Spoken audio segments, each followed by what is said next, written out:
Bonjour les amis. Un proverbe dit, il y a plus d'idées dans plusieurs têtes que dans une seule.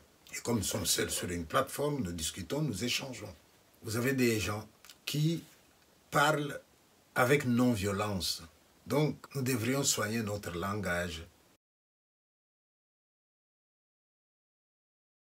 Nous allons dire bonne année. Et pour que cette année soit bonne, le bonheur ne va pas nous tomber du ciel. Nous demandons d'avoir de la chance, mais la chance, il faut savoir la provoquer. Et s'il faut savoir provoquer la chance, il faut se poser la question, qu'est-ce que je peux faire pour provoquer la chance? Eh bien, vous devez prendre des initiatives. Les initiatives que vous devez prendre là, vous pouvez vous faire aider par un ami qui va vous critiquer, vous dire si ce que vous voulez faire là est réaliste ou si c'est un rêve utopique. Il peut vous aider. Mais vous-même, il faut avoir un esprit critique. Alors ici, j'ai envie de dire par rapport à la nouvelle année, j'aurais bien voulu que l'année 2023 soit une année où chacun d'entre nous cultive un peu son esprit critique. Je pense que ça nous manque beaucoup dans notre pays. Je m'en vais prendre pour exemple 2 messages que j'ai vus sur Internet. Le premier, c'est un pasteur. Il est en train de faire une séance qu'il appelle lui-même la délivrance. Et quand on entend bien ce qui se passe dans cette séance-là, vous avez un homme, vous avez sa femme et leurs enfants. L'homme, au lieu d'aller sur sa femme, il est allé sur sa fille. Et vous avez le pasteur qui, devant témoin, est en train de dire « C'est un homme bon, il n'a jamais rien fait de mal. » Mais c'est Satan qui est allé entrer dans lui pour lui imposer d'aller sur sa fille. Regarde ce sorcier, ce qu'il a fait. Il est venu nuitamment. Il a possédé ton esprit pour que toi tu ouvres la porte afin que eux entrent. Tu t'étais retrouvé entre les bras de ta fille, comment tu ne sais pas? Nous en sommes encore là, d'une manière comme ça, officielle, devant témoin. Un pasteur est en train de berner les gens comme ça. Et tout le monde est là en train de suivre. Et quand il va finir, il va dire Alléluia et on va dire Amen. Vous avez des pasteurs qui n'ont jamais été à l'école de théologie. Bien entendu, ils vont vous dire, nous sommes des colombes, l'Esprit Saint est descendu sur nous directement, on n'a pas besoin d'aller à l'école. Alors, conséquence, voilà, ils font des choses comme ça.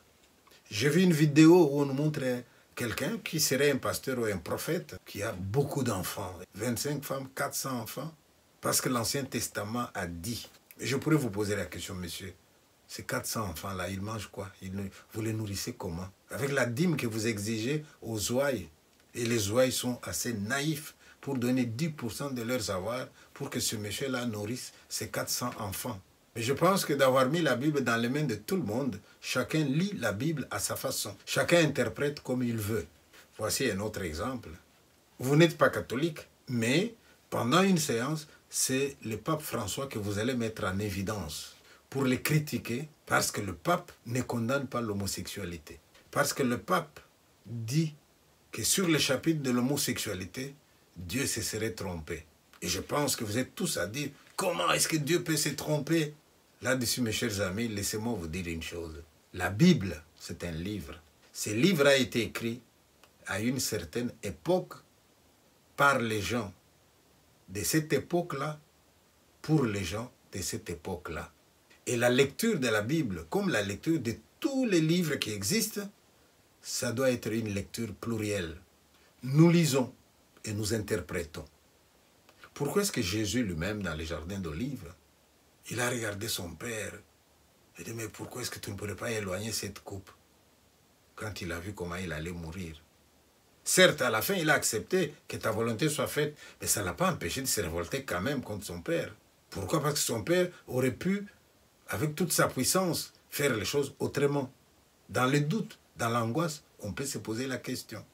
Aujourd'hui, quand vous avez un parent qui met au monde un enfant, et cet enfant qui n'a rien demandé à personne, il arrive avec des malformations au niveau, par exemple, du genre. Il vient avec 2 sexes. Il peut même arriver dans une société où les gens sont tellement dans l'obscurantisme qu'ils vont l'accuser d'être un sorcier.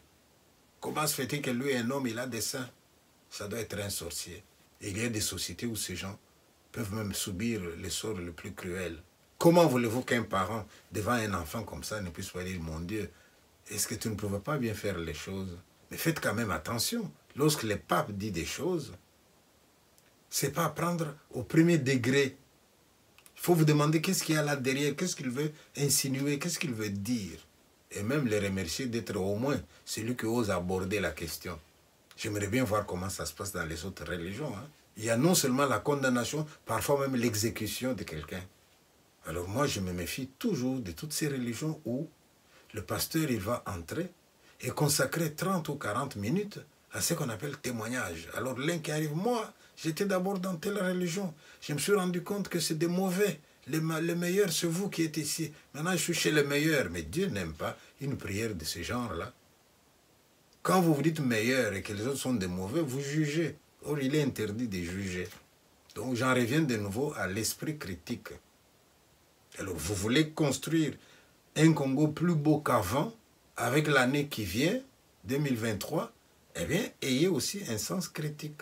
Sens critique qui peut vous amener à voir les choses de manière claire, sens critique qui peut vous aider à envisager des solutions plus ou moins valables et partage avec les autres pour voir comment on fait pour avancer. Sinon, nous allons dire oui, que l'année soit bonne, d'accord, mais pour qu'elle soit bonne, nous devons nous y mettre. La chance, il faut la provoquer. Je vous souhaite une bonne année. Cet homme-là a dit que Dieu s'est trompé. Cet homme-là a dit que homosexualité, allez-y, allez-y. Les homosexuels sont aussi des enfants de Dieu. La Bible est à réécrire. Tout n'est pas à prendre au sérieux dans la Bible. C'est un livre comme tout autre livre écrit par des hommes d'une certaine époque différente de la nôtre. Dieu qui brûle Sodome et Gomorrhe à cause des homosexuels est l'une des absurdités de la Bible qu'il faut changer. Dieu ne peut pas brûler ses enfants. L'erreur a été décrite dans l'Ancien Testament que Dieu a brûlé les homosexuels. C'est ce passage qui crée la confusion dans leur tête. Les Africains doivent comprendre que Dieu même commet des erreurs parfois. Tout n'est pas parfait dans la vie. Dieu s'est trompé sur le cas des homosexuels. Pour nous, Dieu a parlé ici. Pour eux, Dieu a commis les erreurs. Que le Seigneur vous bénisse.